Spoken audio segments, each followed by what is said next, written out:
Okay. Today we're going to start talking about motion of charged particles in electric fields. Okay, so you should be turning to your blue booklet. It should say something difficult to analyze. Okay, kind of before I begin, I'm just gonna kind of go off to the side and do like a little picture. Okay, so we started learning about parallel plates. Okay, and we kind of had the picture that was like this. Okay, and then it was connected by a circuit. And then I was talking about, okay, if I were to have either an electron or sometimes because it can be charged, I can say that it's going to be a proton. Okay, was saying that it's going to just kind of have its own acting, but then once it enters this field, okay, then it potentially is going to move, okay, because it is going to have, because of the field, a force is going to be acting on this charge, okay? So for us to kind of be like dealing with that, we kind of need to say, well, this is technically in motion. And I did give you a heads up saying that we are going to have to talk about what our physics 20 kinematics experience was. And the biggest thing was Newton's law of our F net is equal to ma. Okay, this is kind of where everything is going to stem from, and we're going to work with this acceleration right here as it's starting to accelerate. But we know that there's going to be a force that's going to be pushing up on this because of the E field, okay? Or the E field is causing that force to have the actual charged particle that will have an initial velocity, okay? It's going to move, okay? It's not always going to be in parallel plates though, per se, okay? It can just be in any field. So I can just have a field that's going to be pushing up, or if it was just moving through a free moving field, what's the acceleration going to deal with? Okay, that's kind of our background, what we're starting into. The reason that this is so difficult to analyze though, is because there is air resistance everywhere we are. So what we like to say is we're going to assume that it's perfect conditions, so we're assuming we're in a vacuum. Okay, we're also saying that we know that charged particles are accelerated by an electric force. So again, I'm taking this is going to be my F net. This is the formula that's on your formula sheet. Acceleration is equal to F net over m. But we're used to seeing it, that F net is equal to mass times acceleration. Okay, but we're saying that this F net is going to be the force of the electron that's acting on that piece. Okay. Okay, the distance is constantly changing, which means that it's going to be changing our force and our acceleration.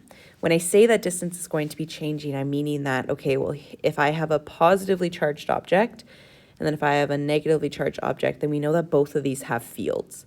Okay, again, the field is going to be straight from the positive into the negative, and then depending on what that distance is, okay, this is going to be kind of changing all around. And I know that I have kind of things that are moving this way. Okay, so this is, let's say I have two set static charges. So that's what these are. Okay, and then if I wanted to put another kind of charge in that point, so let's say if I put another charge here, okay, if I put a positive charge at this point, well, the force getting to that negative is going to be in that diagonal direction.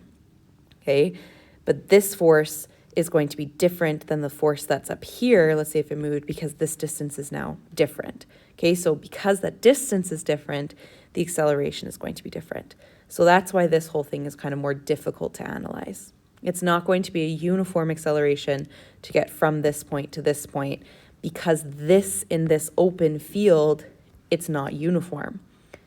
Versus if I was in parallel plates, we know that this is a uniform field, meaning that we will deal with a uniform acceleration. However, it's not going to be like my acceleration due to gravity that I just know it's 9.81. I will constantly be having to solve for what that acceleration is based off of the field. Okay. So I know, even though I'm not there, I can probably see some of your faces, or your hands are covering your eyes, or you guys are growling at me, okay, because we have to deal with 2D kinematics. Okay, but try to stick with me. Okay, so what we're going to do is that we're going to consider energy. Now, your pages don't have all this. Okay, I'm going to try to my best to kind of work through this with you, but you are going to have to kind of slowly write it down. Don't just write it down to write it down. I want you to write it down with me in case we're actually understanding what it is. okay? For us, the reason that we're considering energy is because we talked about last week about electric potential difference and then the potential energy that something's gaining if it's moving from one spot to another, because we're going to pretend that it's going to be like just like high to low, okay? That potential difference, like something is falling off a shelf. Okay, but we're also not naive, and we do know that it's moving now, okay, because of these fields, so there has to be some kinetic energy. So our energy is going to be conserved, okay, meaning that all the energy I start with is all the energy I have to end with. Okay, as the object moves, though, we know that if something moves, that means it's going to lose potential energy and it's going to gain kinetic energy. That's just the law of conservation of energy. We know that. So for us to kind of break this down, I want us to look here. We saw, and you have the first little piece to begin with this. Okay, we talked about this before. Energy, which is going to be the energy of the electron, energy is equal to work. Okay, on your formula sheet, you're going to say change of V is equal to work. We also know that work is equal to force times distance. But because I'm talking about the change of energy of an electron, okay, this force here is going to be the force of an electron. So we're going to split up this, okay, again, we've talked about this before, but this KQ1, Q2, all over R squared, that is our formula, Coulomb's law for a force of electron. Okay, so that whole force of an electron times D. But again, this D here and this R, those are the same distances. So I can cross out this D, cross out this R, and I'm left with this formula here. Okay. That formula is important because now I can say that this formula is technically the change of electric potential energy, okay, or electric energy is what they're going to be saying for it. That's important for when I move over here. So I am only wanting you to kind of focus on this little piece here. All of the difference, so I can say that my total change of energy, okay, or all of my energy is going to be, okay, all of the kinetic, okay, so all of the kinetic plus all of my potential energy, okay, or my energy of the electron. So if I don't know what that change of is or break it down, then I can switch it up and then I can move this E over to this side, okay, to get my breakdown, okay, and I can say that the negative electric energy, okay, is going to be the change of my kinetic energy. Okay, so this is kind of my recall for it. Well, again, I know that this delta symbol right here, I know that this means final minus initial. Okay, because I moved this over here and now it's negative, okay, so I'm going to have negative, technically my initial final minus, or my final minus my initial, and you have to make sure that you have this negative on the outside. And then here, this breakdown is again final minus initial. Okay, if I multiply this negative in here, I technically get negative final plus initial, which then I can write this out as this right here. Okay, so I rearrange that so then I don't have a negative in front. So I have my potential energy initial minus my energy final. That gives me, okay, my EK final minus my EK initial. Okay, I know that each of these pieces here, okay, that is this formula right here. Okay, so the KQ1 over R, but that's my initial distance, and then KQ1, Q2 over R, and my final distance, because again, this is going to be moving, so there's going to be some different finals. And then my right side is going to be the same. I can then split, because my final and my initial, it's going to be the same mass, whether it's of an electron, a proton, an alpha particle, anything like that. I can rewrite it as this formula here. Okay, this formula, it's a long way to kind of get to this point, okay, but it's very important that you know what is actually happening here, okay, because again, this formula is not on your formula sheet, and I want you to be kind of careful with when you're like memorizing stuff, because I know a lot of you are memorizers. I'll be like, okay, I need to know this formula, okay, which you do. However, it's kind of like that situation that you need to understand why you're doing it And you need to know exactly, well, why is it our initial minus our final? Because we're so used to the other kind of breakdown. And it's because when I split this up, I've just moved it over. Okay, so this is kind of a formula that I'm going to be working with. And then these questions can kind of be like, what's going to be the final speed after it moves from this point to this point? Okay, so kind of before I move on, we're going to go straight into an example of a question like this here. Okay, so let's go to our next question. So here. So I have a small pith ball, and a pith ball is something that takes on static really easily. It's kind of like think of it as like a little styrofoam ball, okay? But they like to say pith constantly, but it's just like a really, really light ball. Okay, but it has a mass of 1 times 10 to the negative 5 kilograms, and it has a charge of 2 times 10 to the negative 9 coulombs. It's at rest, okay, 25 centimeters from a fixed positive charge at 5 times 10 to the negative 6 coulombs, okay? Meaning that this charge here is going to be creating a field, okay? Neglecting gravitational effects, the reason that this is important is because there are some times that we are going to have to deal with gravity because we can't get away from gravity even when you're in a vacuum, okay?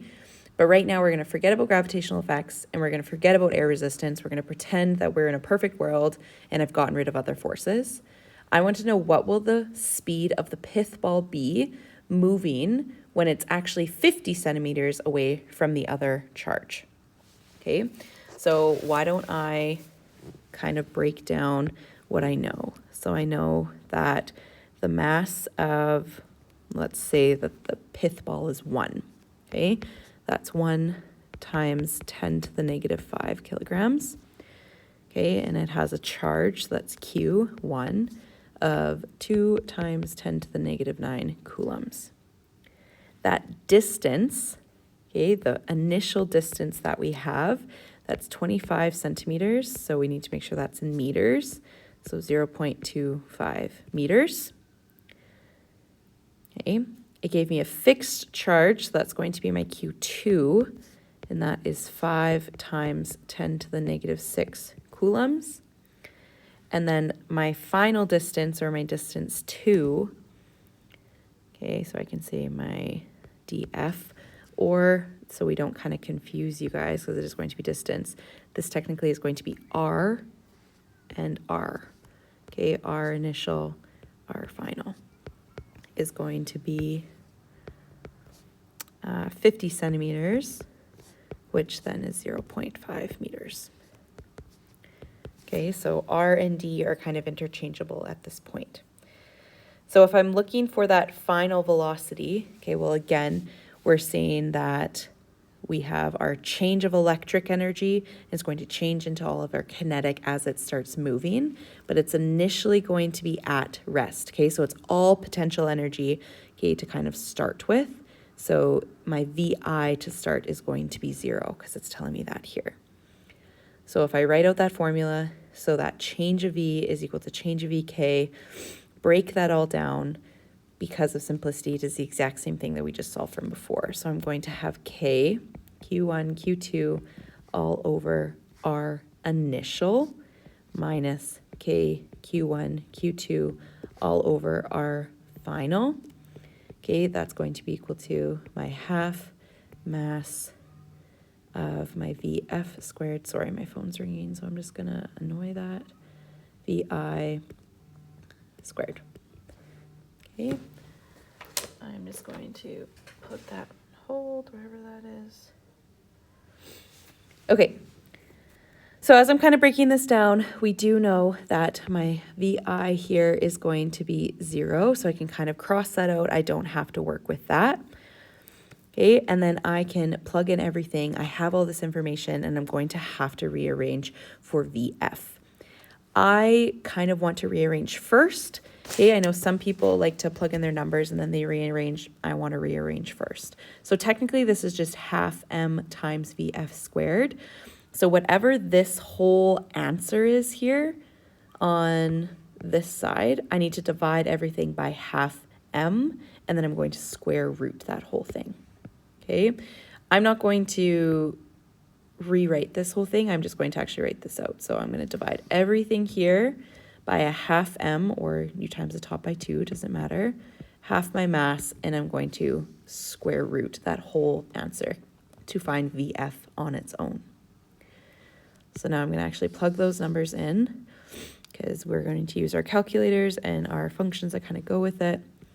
Again, so 8.99 times 10 to the 9, 8 times my Q1, which is 2 times 10 to the negative 9, times 5 times 10 to the negative 6. This is just going to be annoying because you're going to be listening to me. But make sure you're not squaring these bottoms now. My Ri is 0.25. This whole thing I'm subtracting by 8.99 times 10 to the 9 times 2 times 10 to the negative 9. I really need to move this over. Times 5 times 10 to the negative 6. All divided by my final, which is 0.5. And then those answers, I'm dividing everything by a half of my mass, which is going to be of the pith ball, because that's what I care what's actually moving. Okay, because I have a fixed one, so that mass isn't carrying. It's going to be what's actually moving. So my pith ball, which is 1 times 10 to the negative 5. Okay, that's a lot to type into your calculator. Okay, but you can do it with your, like those fraction buttons, but I know a lot of you struggle with typing stuff into your calculator. So I want everyone to, I'll write my answer down what I got, but I really want us to make sure that we are getting the same answer. And if we're not, I kind of want you guys to help each other out to make sure that we can kind of get everything broken down. I really hope that I actually get the same answer as you guys, because I'm not there for you guys to argue with me. But if I'm wrong, you guys can tell me on Tuesday. So the final answer that I got was 5.996. So I want, how many sig digs? 2. I want 2 sig digs, so I should have 6.0 meters per second. Okay, so this is the speed. It didn't ask direction, so it just wants to know the speed of what the pith ball was as it's at a certain point moving in this free field. Okay, it's not asking for acceleration, anything like that. You can pause this now. I want you to make sure everyone's going to be typing this in. Make sure they get this answer. And if I'm wrong, you all have to agree on at least another answer. Okay.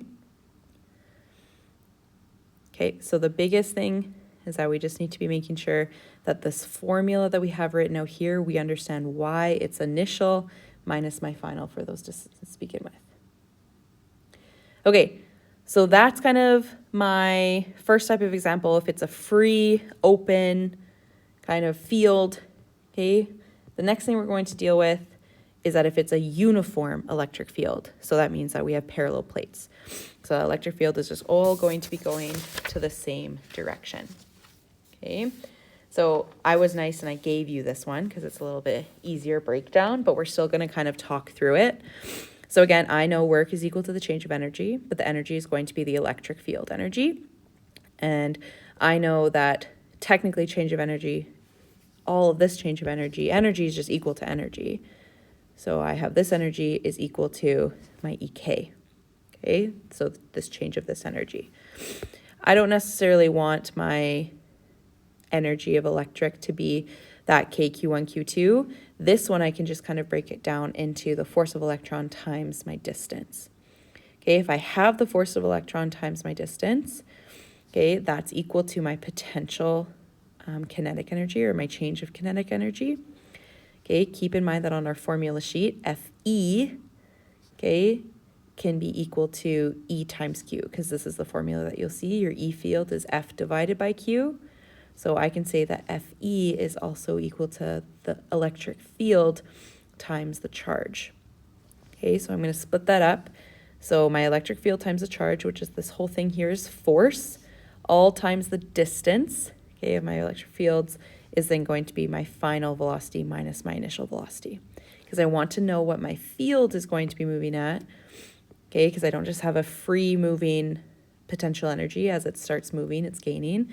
I'm going to enter, and it's going to be my kinetic energy is going to be changing. Okay, so when I'm working with this. So this is a good formula to kind of have in your mind. A lot of times, though, they're going to either give you that force that's acting on it, so you can just kind of skip this whole part, okay? But you still need to know, make sure that this distance is between the two parallel plates, okay? If it's starting from one plate to another, or this is the distance that it's traveling at, okay? Or like how far that distance actually goes, okay? That the charged particle is going to be moving.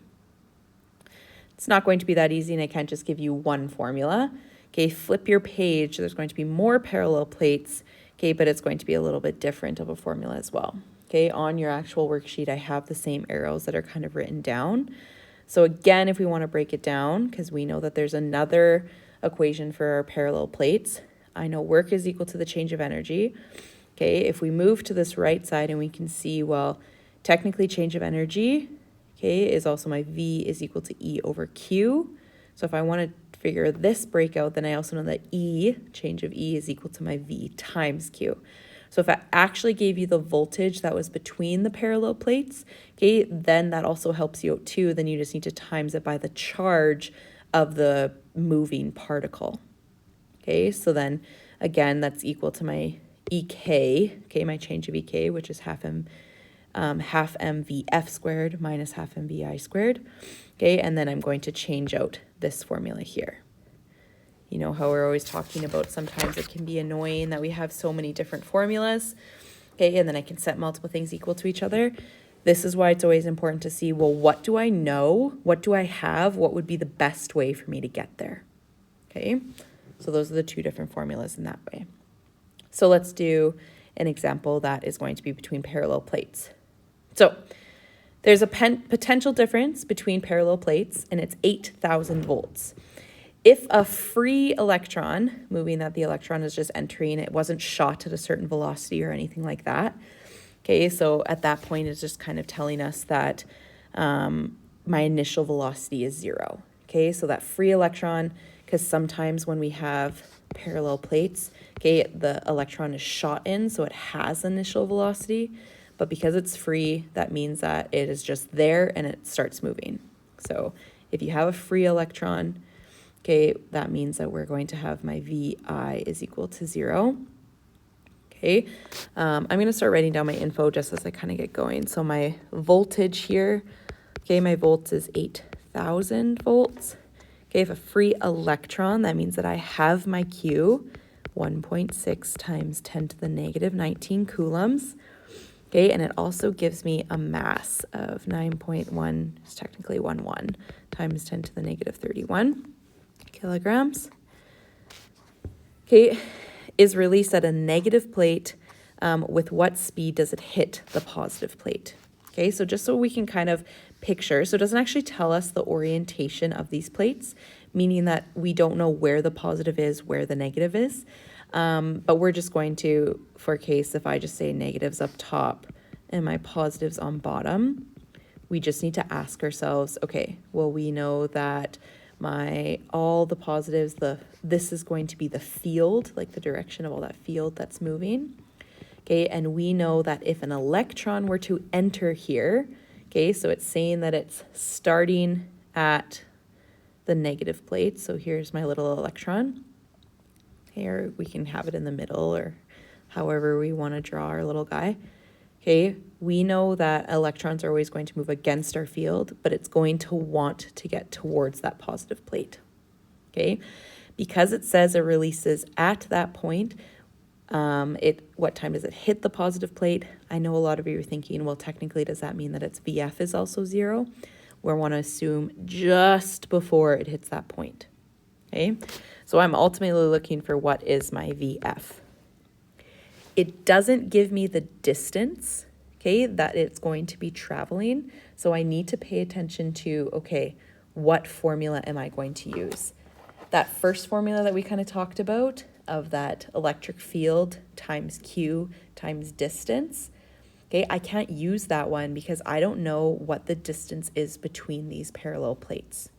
Okay, I don't know the distance that it fully moved at. So we need to use our other formula. which is our V times Q, which is our voltage, times Q is going to be equal to half m Vf squared minus Vi squared. Okay, we need to use this one instead. I know my initial velocity is 0, so that kind of gets rid of that here. Again, I'm solving for that velocity final.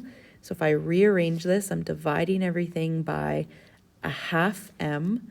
So I'm going to get the change of velocity times q. Dividing by a half is the same as multiplying by 2, so I'm going to write that out this time.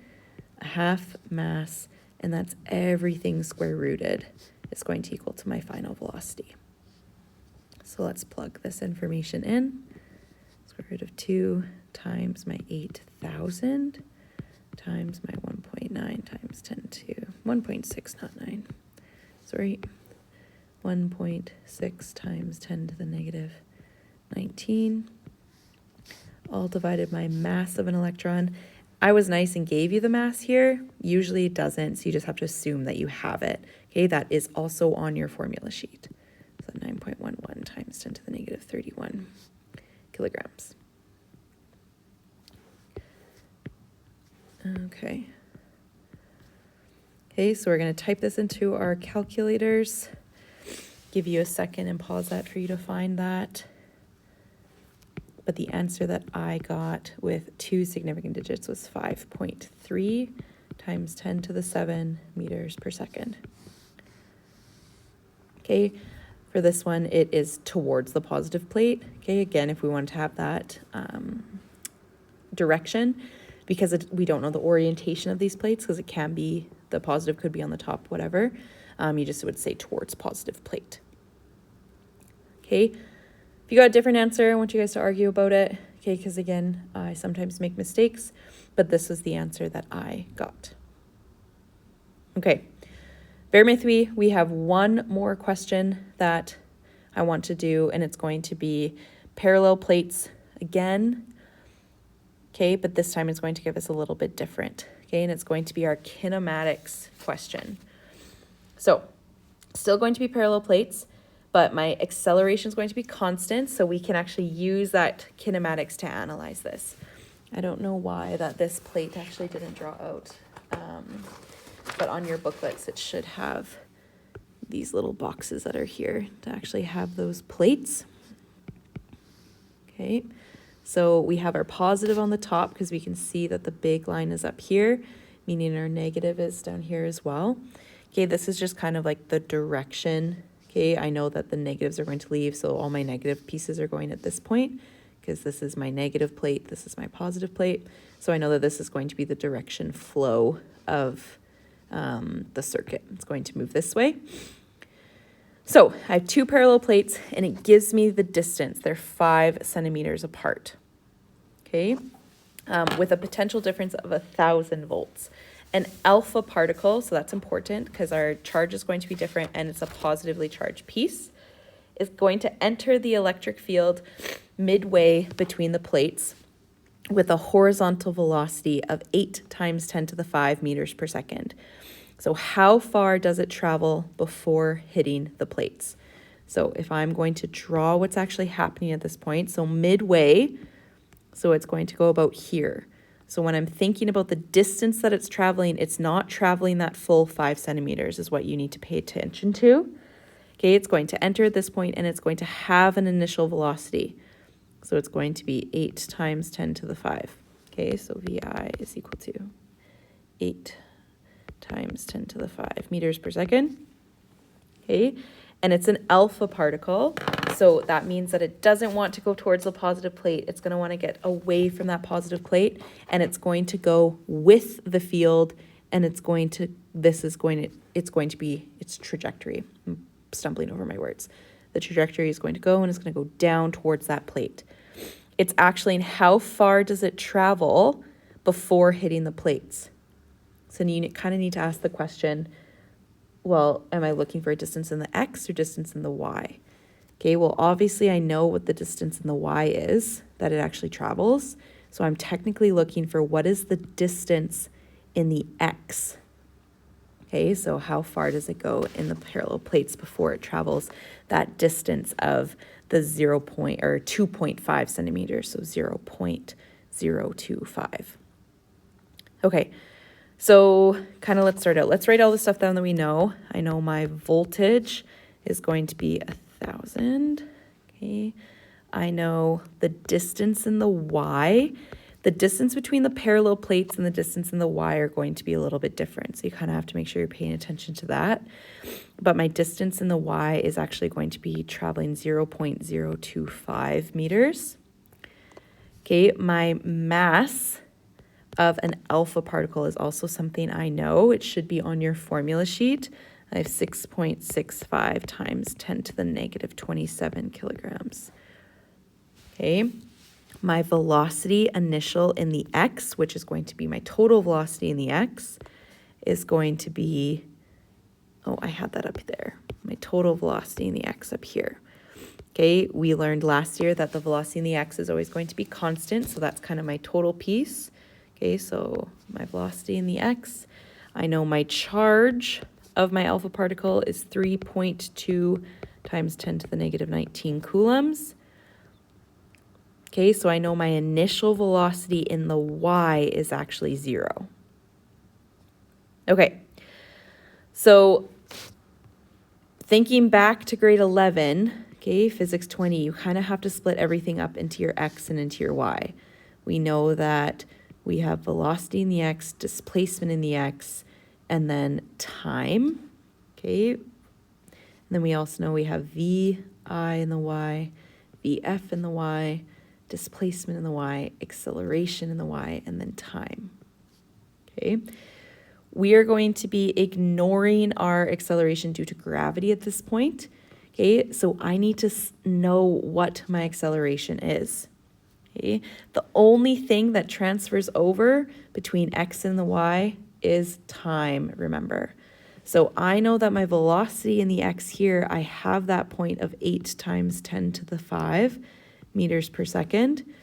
Okay, so, and I'm looking for my displacement in the y.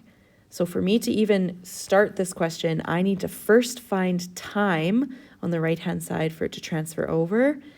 Okay, but before I can even do time, I need to know what my acceleration is, because what is my acceleration? Usually I just already knew acceleration. It was acceleration due to gravity, but because it's between these parallel plates, it's going to be different. So I'm going to look on my formula sheet and I'm going to look for a way for me to solve for acceleration. Okay, before I can even begin. I know that this is this. Okay, it's looking for how far does it travel. I don't know what this is. I do know that the total distance that it travels, okay, and the y is 0.025 meters. So before I can even begin, I need to know what my acceleration is. Then I'm going to solve for what the time is, and so on and so forth. Okay, so let's try to figure out what our acceleration is. Well, the basic acceleration formula is F net is equal to mass times acceleration. Well, I know that my F net is actually equal to my FE. My FE is mass times acceleration. So I need to look for an FE formula, okay, that I can deal with between parallel plates. Okay, so that's kind of our first kind of go around. Okay, so I'm going to think, well, FE, okay, can be equal to E times Q. And I know what my charge is. Do I know what my E field is? No. Can I solve for it? Yes. Okay, so again, well, I first need to solve for what my E field is now. Okay, so for me to solve for E field, I'm going to kind of do a little detour, and I'm going to solve for my E field over here. Okay, well, I know it's an E field between parallel plates, so I can use my formula of the voltage divided by the distance. Okay, please keep in mind that this distance is the distance between the parallel plates. Okay, so we need to be making sure that that distance is the full 5 centimeters. So I'm going to go my 1,000 divided by my 0.05.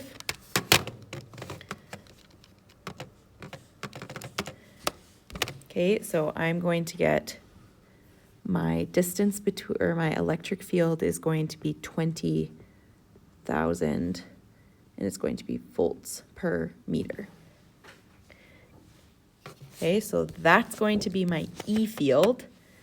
So I can plug that into this piece down here. The same kind of blues are going to match up.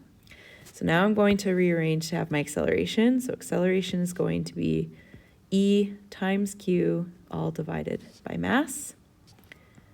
Okay, my E is going to be 20,000 times my charge, which we've already found my charge of 3.2 times 10 to the negative 19, all divided by the mass, which is 6.65 times 10 to the negative 27 kilograms. Okay, I haven't done this one yet, so I'm just going to quickly figure out what my acceleration is. 20,000 times 3.2 times 10 to the negative 19 divided by 6.65 times 10 to the negative 60. Oh, not 65, 27.